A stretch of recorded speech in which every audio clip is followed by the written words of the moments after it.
Bismillahirrahmanirrahim. Assalamualaikum warahmatullahi wabarakatuh. Alhamdulillahirabbil alamin. Shalatu wassalamu ala Rasulillah. Asyhadu an la ilaha illallah wahdahu la syarikalah wa asyhadu anna Muhammadan abduhu wa rasuluhu la nabiyya ba'da. Saudara-saudara yang saya hormati dimanapun saudara-saudara berada, mudah-mudahan sehat selalu. Hari ini saya akan memberikan semacam review ataupun respon terkait beberapa spekulasi ataupun asumsi-asumsi ataupun semacam narasi-narasi yang cukup membahayakan di dalam akidah Islam tentang beberapa tuduhan yang cukup membabi buta, kemudian mengklaim menggunakan semacam dalil-dalil Al-Quran, dalil-dalil yang ada di dalam hadis Nabi Shallallahu Alaihi Wasallam untuk kemudian digunakan oleh para sarjana-sarjana studi agama-agama dari non-Muslim untuk kemudian menyerang akidah Islam secara esensial. Nah, saudara-saudara yang saya hormati, kalau kita melihat beberapa tuduhan, yang pertama adalah tuduhan yang cukup serius bahwa asumsi yang mengatakan bahwa Rasulullah itu adalah meninggal dengan cara terputusnya urat nadi, sehingga meninggalnya Rasulullah ini adalah sesuai dengan semacam penjelasan ataupun uraian hadis yang diriwayatkan Bukhari ketika Rasulullah itu meninggal, menjelang Rasulullah itu meninggal, maka Rasulullah mengeluh kepada Aisyah, "Wahai Aisyah, bahwa saat ini saya merasakan bagaimana sakitnya terputus urat nadi, dan saat inilah saya akan merasakan terputusnya urat nadi." Jadi semacam itulah kira-kira ungkapan ataupun dalil daripada riwayat Bukhari menjelang Rasulullah Shallallahu Alaihi Wasallam meninggal.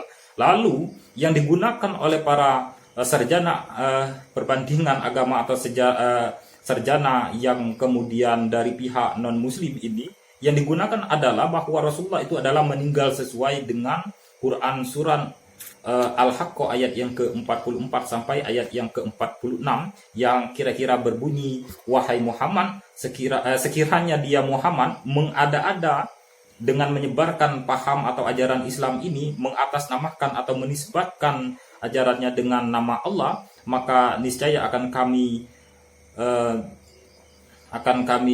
putuskan urat nadinya." Nah, oleh karena itulah kemudian hadis riwayat Bukhari ini dihubung-hubungkan mereka dengan Quran surat Al-Haqqah ayat 44 sampai ayat yang ke-46.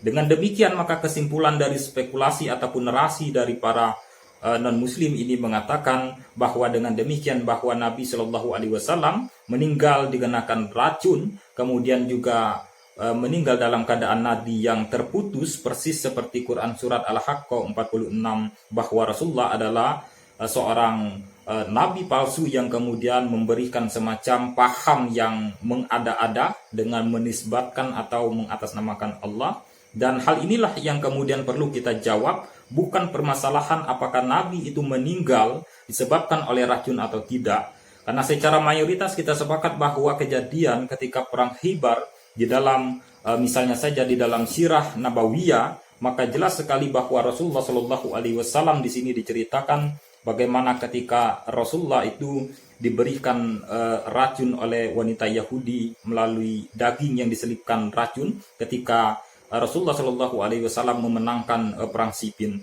Saudara-saudara yang saya hormati, kemudian apakah kemudian surat Al-Haqqah ayat ke-44 sampai 46 ini bisa kita hubungkan dengan hadis Nabi yang bisa kita katakan memiliki rentang waktu sekitar 12 tahun antara ayat Al-Quran Al-Haqqah 44 sampai 46 ini dengan hadis Bukhari ini, riwayat ini menunjukkan memiliki rentang waktu yang cukup panjang, yaitu 12 tahun. Karena kalau kita melihat beberapa catatan dari literatur ataupun sejarah Islam, bahwa bisa kita ketahui bahwa Quran surat Al-Haqqah ini turun jauh sebelum Nabi Shallallahu Alaihi Wasallam hijrah ke Madinah. Jadi ayat ini adalah turun ketika Rasulullah Shallallahu Alaihi Wasallam masih berada di Mekah. Hal ini bisa kita lihat secara eksplisit, secara jelas bagaimana ketika Umar bin Khattab, sebelum Umar ini adalah memeluk agama Islam sebelum bergabung kepada Rasulullah, maka Umar bin Khattab pada waktu itu diceritakan ingin menghadang Rasulullah.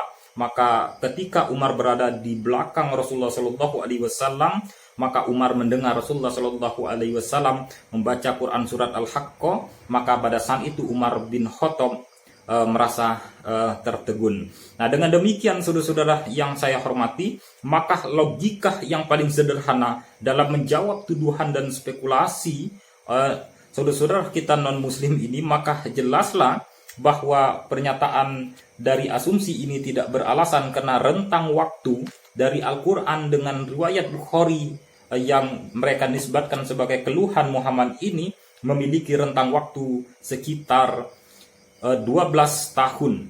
Jadi kalau kita melihat rentang waktu dari 5 Hijriah sampai 6 Hijriah, bahkan 632 Hijriah, maka rentang waktu dari hadis ke Al-Quran ini adalah 12 tahunan atau 11 tahun. Nah, saudara-saudara yang saya hormati, pertanyaannya apakah kemudian dengan rentang waktu dari kemudian seorang nabi ini diutus atau dinisbatkan sebagai nabi hingga ia wafat itu adalah bisa kita kaitkan dengan palsunya seorang nabi atau menjadi semacam parameter bahwa apakah seorang manusia itu nabi atau bukan. Dan hal ini tidak bisa kita jadikan rujukan. Misalnya saja, kalau kita melihat di dalam Alkitab yang dimiliki oleh saudara-saudara kita umat Kristiani, bahwa diceritakan meskipun tidak ada secara eksplisit mengenai penanggalan kelahiran ataupun ketika Yesus Kristus meninggal dunia, tetapi setidaknya kita bisa mengetahui bahwa dari beberapa kesepakatan atau yang dipahami oleh saudara-saudara kita Kristiani, bahwa Yesus Kristus ini kemudian dibaptis itu pada usia 30 tahun, kemudian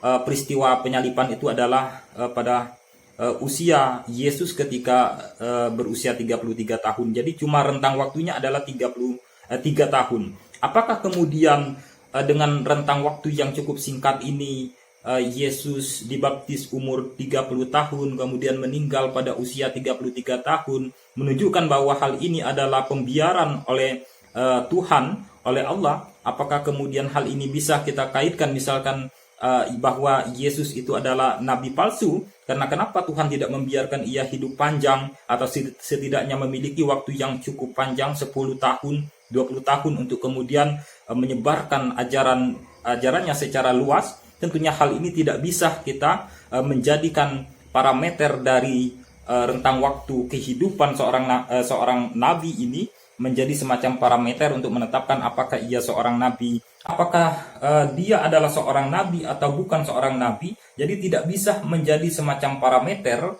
bahwa rentang waktu dari terutusnya dia sebagai nabi hingga ia wafat atau meninggal ini sekali lagi tidak bisa menjadi acuan. Begitupun kalau kita melihat misalnya saja di dalam Alkitab yang menceritakan tentang bagaimana kehidupan Rasul Paulus yang dinisbatkan oleh saudara-saudara kita orang Kristiani, bahwa Paulus ini dikatakan sebagai seorang rasul di dalam Alkitab yang tentunya memiliki posisi yang paling penting di dalam penyebaran ajaran agama Kristen. Nah, saudara-saudara yang saya hormati, kalau kita melihat di dalam Alkitab, Paulus ini dari pertobatan hingga ia meninggal itu dalam usia sekitar 64 tahun. Kemudian juga Paulus ini meninggal bahkan lebih mengenaskan dari apa yang dialami oleh Nabi Muhammad SAW.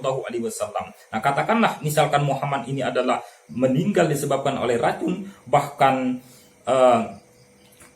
Paulus dan Yesus ini, andai kata kalau kita ingin mengerucut kepada dalam perspektif saudara-saudara kita Kristiani, maka secara aspek kematiannya, maka kedua tokoh yang dinisbatkan oleh Kristen ini, yaitu Yesus dan Paulus ini, bahkan lebih mengenaskan dari kematian Rasulullah SAW. Tetapi dengan cara bagaimana dia meninggal, dan hal ini tidak bisa kemudian membatalkan apakah dia seorang nabi atau dia bukan seorang nabi.